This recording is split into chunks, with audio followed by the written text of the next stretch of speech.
before we get started with tonight's video, it's time for me to draw the winner of the Zappos gift card giveaway. So got all everybody that fulfilled all the requirements in here. They're all, I can't see them anyway, so I'm just gonna pick one. Okay, so I'll announce the winner after the video. Stay tuned.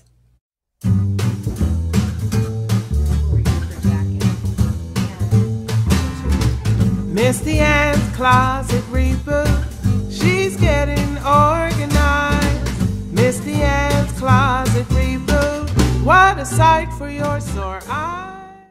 Hi there, I'm Misty Ann, back in my closet, back with Natalie Weekly. Say hi, Natalie. Hi, everybody.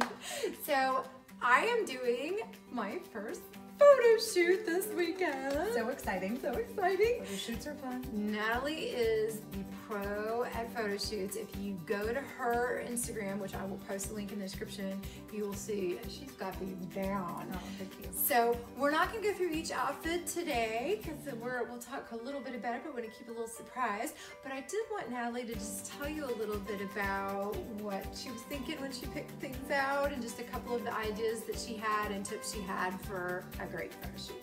Yay.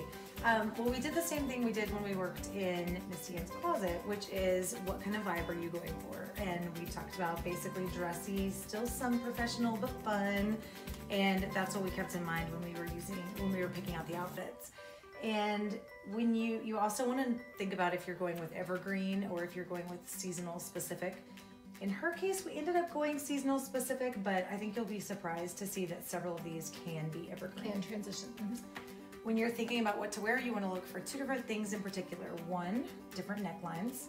So we have a V-neck, we have a round neck, we have a collared shirt, we have a mock neck over here, and then I think we have a V. Yes, a plunging V. Plunging. As well. So you have different necklines because you think about especially if you're doing headshots, this is the part that's mostly going to be seen. So you want that to have some variety. And then the second thing we considered is color. You want to make sure that each outfit is going to appear like a different thing. They all go together in terms of, we used sort of a jewel tone palette, but you want to make sure that they also were going to look different in a photo. And we did that two different ways. One, different colors, but also you want to have a few prints.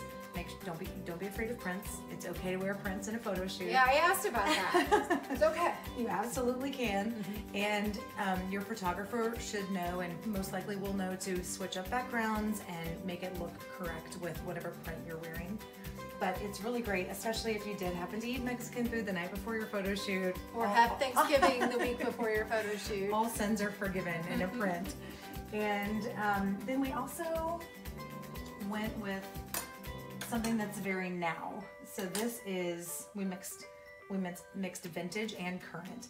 This is the print of the season. If you don't already have leopard print, run out and buy it. The great thing is it's also a classic, so it's gonna go so well. And then I am dying over these. She has these vintage purses from her grandmother, you said, yes? My grandmother, Sarah Lee. That I promise I will not take, but I want to. And so we are working in both very current, on-trend prints as well as some vintage things, because that is what makes you look uniquely you, is the way that we've combined these things. So no one else is going to have this exact outfit. So I'm excited about your photo shoot. I think it's going to be great. Me too. You look beautiful. Thank you so much. I'm yes, like, yes, you look amazing. These are You're gonna be great. And I feel confident because Yes. I feel like you put together some things. You've got experience. Because a lot of times you want to feel confident when Yes. you go into a photo shoot, because it shows if you're Yes. feeling awkward. Yes. But now I'm like, I own this. I can do this. I can do it. I can have. You're going to be I great. can twirl. You're going to look wonderful. So thank you so much. Yes, of course. Thank you for having me. And I will post more soon. Hi again. Okay, it's Sunday and we are post photo shoot, and I had so much fun. Tiffany was a wonderful photographer. Is a wonderful photographer. She's still here. I am going to post her information down in the description so that you have it. She does lots of wonderful things. She does senior photos. She does these wonderful goddess sessions where she puts like wings on your back. You can feel like a powerful goddess, and just all kinds of great things. So definitely check her out. But I thought I would share with you a few notes / lessons learned that you might find helpful if you ever decide to invest in having some pictures made. So note number 1 has to do with doing this shoot right after Thanksgiving. Okay, so there's pros and cons there. The con is me. I enjoyed Thanksgiving and I put on a few pounds. I think I mentioned that earlier in the other segment of this video.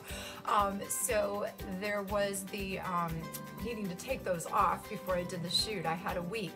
So I actually think that ends up being a good thing, because I think this time of the year we do indulge a little bit during the holidays, and it's really easy to find yourself in February post-Valentine's Day with a little bit of unhealthy weight, and just, again, I think it was Tony Robbins who I'd heard talk about how when you eat unhealthy prolonged over that time period, that's when you make yourself susceptible to the flu and some of those things.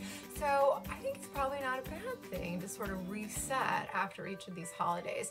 So the photo shoot sort of forced me to do that, and I did get my 4 or 5 pounds off. I basically just didn't eat. Okay, that's not true. I ate. I just was very good. I had lean proteins. I did have my latte each morning, and I do have the 2% fat in that. But the nice thing about having a little bit of fat, no sweetener, is that sort of fills you up, and I would have a little bit of non-fat yogurt with it, and that tied me over until lunch, and then I would have a little protein bar, something high protein. I did skip dinner a couple of nights. I'm reading more and more about those 12-hour fasts, and I think that's not a bad thing every once in a while, just to help you reset. So that was great, because then yesterday I was just under my ideal weight, and I was able to feel nice and confident for the shoot. So that was a nice thing, because when you have that confidence, it definitely makes a difference in your pictures. Okay, note number 2. One of the things that I wanted to do with this shoot was get some pictures inside this closet, because I wanted to be able to use those to promote this YouTube channel.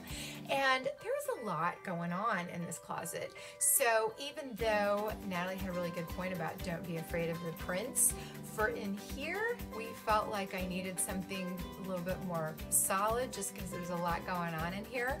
And we ran out of time for outfits, so we didn't quite make it to this little print dress, which I love, but I'm going to wear this next week, so it'll still show up in my hits and misses post a week out from now when I wear it.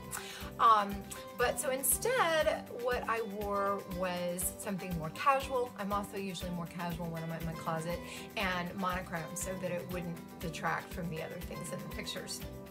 The big lesson that I learned that I think would be helpful for you there is that you really should make a list of those shots that you want to get before you go into a photo shoot. If you're going to invest in a photographer like Tiffany, then make sure you use that time well, and you've got even a prioritized list, because we didn't get to everything.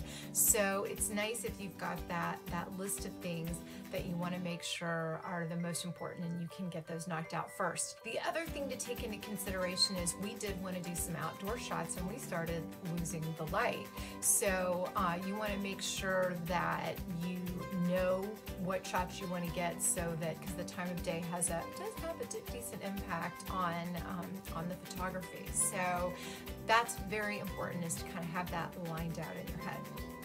Okay, note number 3, kind of back to note number 2, those cute purses that Natalie picked out for me. I completely forgot them for the shot. So I think that goes back to it's good if you have a detailed list. I did have somewhat of a list because Natalie and I had picked out these outfits, but I didn't have all my accessories with them. And I think I did a quick tip several weeks ago saying you should take a picture with all of your accessories so you remember. So shame on me, I knew better. So I think that's just one more reason to make a list and to make it a little bit more detailed. And I've actually had a draft of a blog post of my grandmother's old purses anyway, so I think maybe I'll try to get that out in the next couple of weeks. So note number 4 is be honest with your photographer. One of the things that Tiffany did that I really appreciated was she stopped intermittently during taking pictures and showed me some of the pictures and asked me, you know, how do you feel about these? Do you feel good about them? And if I gave her an answer and she was watching my facial expressions and she didn't really believe me, she called me on it, which I think is really good. I've definitely been in shoots with photographers before where they did not do that, and I think it's something that you should be able to request. If you're paying somebody a chunk of money and they're not doing that, ask to do that every once in a while, because I think it's worth it and it gives them information. One of the things that helped us as we moved on is she understood, you know, which was my preferred angle, what were the things that I was self-conscious about, and I was really impressed that she took the time to do that and she picked up on it pretty quickly, and I think a good photographer will. Okay, and my last note is it's time to let you know who the winner is of the Zappos gift card giveaway. So I will do that right now. Okay, it's time to see who I drew as the winner. Here we go. Trinity Martin. Trinity. Okay, so Trinity, you need to send me your contact information in an email to the Closet Reboot email address, and I will put that in the description and I will send you your gift cards. Everybody else have a great week. Bye.